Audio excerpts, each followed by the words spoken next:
ভারতের অপপ্রচার ও আগ্রাসী মনোভাব থামছে না। তবে বাংলাদেশের রাজনৈতিক দলগুলো এর বিরুদ্ধে একাট্টা। গঠিত হয়েছে জাতীয় ঐক্য। নেতারা বলছেন, ব্যক্তি শেখ হাসিনার জন্য পুরো বাংলাদেশের বিপক্ষে দাঁড়িয়েছে ভারত। তার পতন মানতে না পেরে ষড়যন্ত্রে মেতেছে।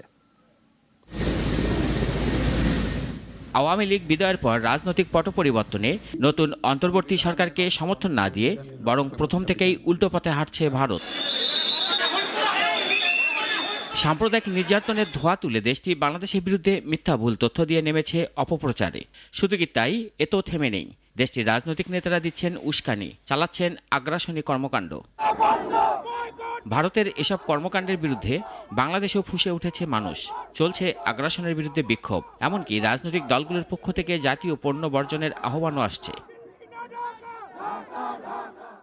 বাংলাদেশকে নিয়ে ভারতের কেন এই কর্মকাণ্ড? কি বলছেন রাজনৈতিক দলের নেতারা? তারা মনে করেন, পতিত আওয়ামী লীগকে পুনর্বাসন করতেই এমন ষড়যন্ত্র করছে ভারত। আসলে আমরা ভালো থাকতে চাই। নাগরিক টিভিকে বিএনপি সিনিয়র নেতারা বলেন, ভারত এক ধরনের বড় ষড়যন্ত্রের খেলায় মেতেছে। তারা আমাদের জনগণের সাথে সম্পর্ক চায় না, একটি দলের স্বার্থে কাজ করছে।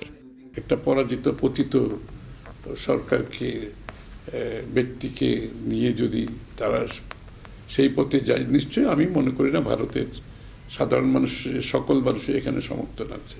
রাজনৈতিক স্বার্থ সিদ্ধির কারণে এই ধর্মকে ব্যবহার করে যে বিভাজন, যে বিভক্তি, যে পোলারাইজেশন করার যে চেষ্টা, সেটা তো একটা গোষ্ঠীর রাজনৈতিক উদ্দেশ্য সাধনের জন্য, আর তো কিছু না। গণতন্ত্রের মঞ্চের নেতারা বলছেন, ভারতকে বাস্তবতা বুঝতে হবে। যা করছে তাতে ক্ষতি শুধু আমাদের হবে না, আন্তর্জাতিকভাবেও তারা সমস্যায় পড়বে। আমাদের ওই ইমেজটাকেই প্রাথমিকভাবে ভেঙে দেওয়ার চেষ্টা করছে আমাদের প্রতিবেশী।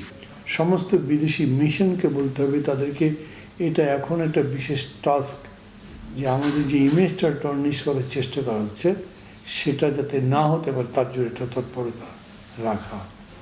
নেতারা ভারতকে উদ্দেশ্য করে বলেন, কোনো বিশেষ ব্যক্তি না, বাংলাদেশের মানুষের সাথে ভারতের সম্পর্ক করা উচিত। সেটা তো আর বলা যাবে না।